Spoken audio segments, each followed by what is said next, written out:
Thanks very much. I'm glad no one else has got prompt cards, me neither. I don't do much public speaking. Last time I did this, I was best man at a wedding and I'd had a lot more to drink, so bear with me.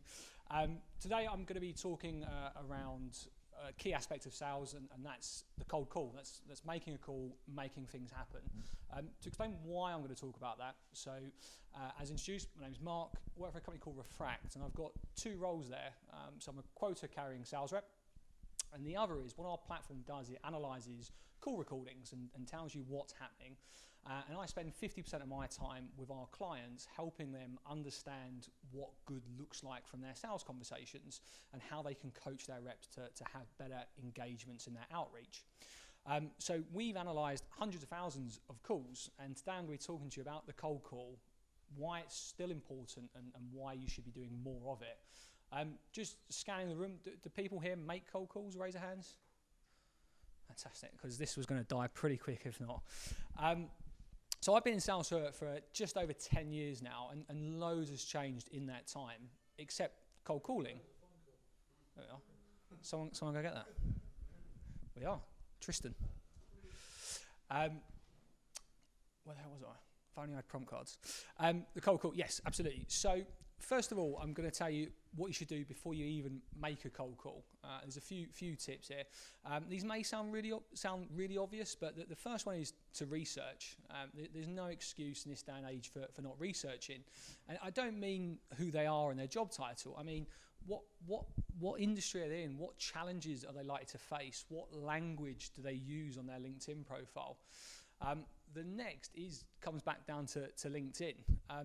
When I go on LinkedIn, I'm on LinkedIn all the time, and I land on a sales rep's LinkedIn profile. A lot of time it makes me feel ill because it's just a sales rep talking about themselves, how amazing they are, how they've got strong negotiation skills, how they're a quota crushing sales rep. No one wants to buy from that person. No one wants to buy from someone that smashes targets out of the park. Your LinkedIn profile should be an advert for what you actually do. And this has been mentioned before in the previous two talks. It's all around the problems that you solve. If your prospect hasn't got a problem, you haven't got any value, there's no sale. So LinkedIn, your profile should be all about that. It should scream relevance to your prospect. They land on your profile, they want to engage, they understand how you can help them. The next thing is recording your calls. So who here records their calls? Fantastic. Anyone here could record their calls and choose not to? Brilliant.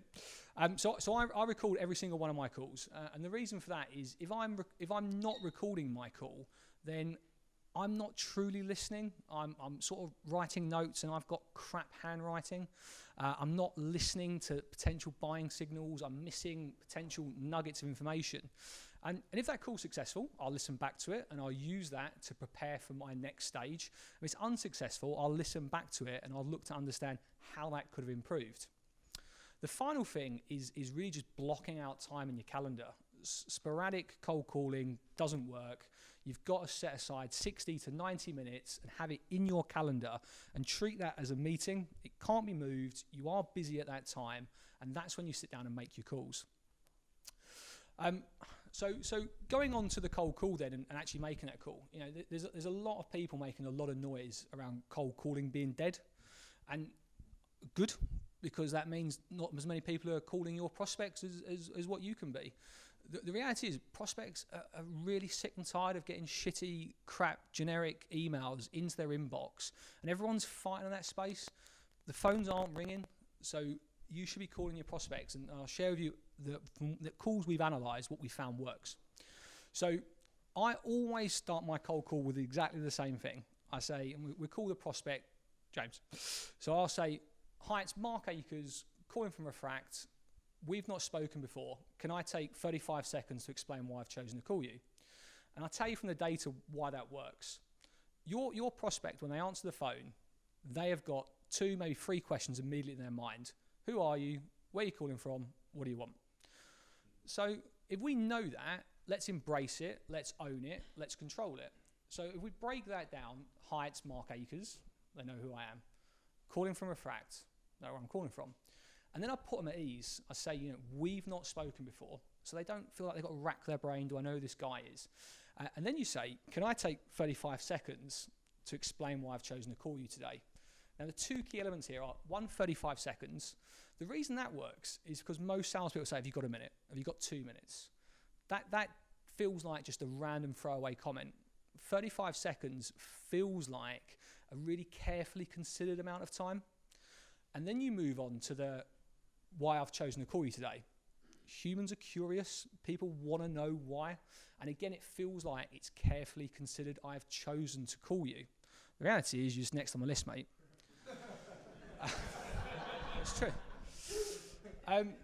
But what you can't do is you've got to just be comfortable knowing you are an interruption. No one sat looking at their phones waiting for a salesman to call. You are a pain in the arse. So you've got to make sure it's relevant. And that opening works really well. And it doesn't sound... So my mother-in-law, she's absolutely convinced I'm a PPI salesman. Because I'm not out digging holes in the road, this isn't a proper job to her. But the reality is, this is a carefully considered call that I've made. So they always say yes. I promise you, people have said no to me. I haven't got 35 seconds, and I speak to them for 5 minutes. It has never failed me once. I'm not saying it won't, but as this moment in time, it's never failed me. So when they say yes, tell me a little bit more. Why have you chosen to call me? What most people will do now is go into the pitch. Oh, well, our company does this. We're amazing. We work with these people. These are the customers we work with. It's just the wrong thing to do. This comes back down to your research now. What problems they're likely to face. You need to talk to them in their world, their language. These are the problems that we solve. And then people will say closed questions are bad.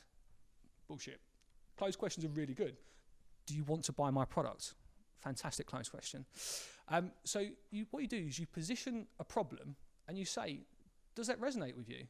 If they say yes, great. Now you've got the option to ask a few open questions. Can you tell me more about that? How are you dealing with that problem? What impact is that having on you? Do you want to fix it? If they say yes, then what you've got to do now is now remember what the goal is here. The goal of a cold call is to book that next step, is to get something in the calendar, whether that be a meeting, whether that be a call, whether that be a demo. So it's now time to book it. What you need to do now is talk to them like a doctor would. You've found their problem, you're now going to give them the cure. But what you're going to do, you're going to do it at a more convenient time. So you can say to him, so to James, sounds to me like there's a problem here. Sounds to me like you want to fix it. You know we can help you do that. What I'd like to suggest is we find a more convenient time for us to speak. Can you grab your calendar? Let's find some time, let's book that call in. That is as easy as cold calling can be. It's super effective. Nothing is more effective at topping up your pipeline with qualified opportunities than simply picking up the phone, not hiding behind emails. And then just the final step now, and this really is just the final step that really helps, is once you book that call, send a calendar invite, but don't just send it as agreed with, speak at 3 o'clock on Friday. Put in their invite what the problem is and how you're going to show and fix it and why they should be speaking with you as a reminder, because they're not going to remember this, particularly if you're booking it a few weeks away. And the final thing is just that reminder email, 24 hours before, an hour before, just a confirmation, we're still going to be speaking at this time. If you can't make it, totally understand. Here's a link to my calendar. Let me know a more convenient time. And that will not only see you have more qualified opportunities with relevant people, it will see more people turning up for these conversations as well. That's all I had to say. Happy to talk to anyone else about that. But yeah, thank you.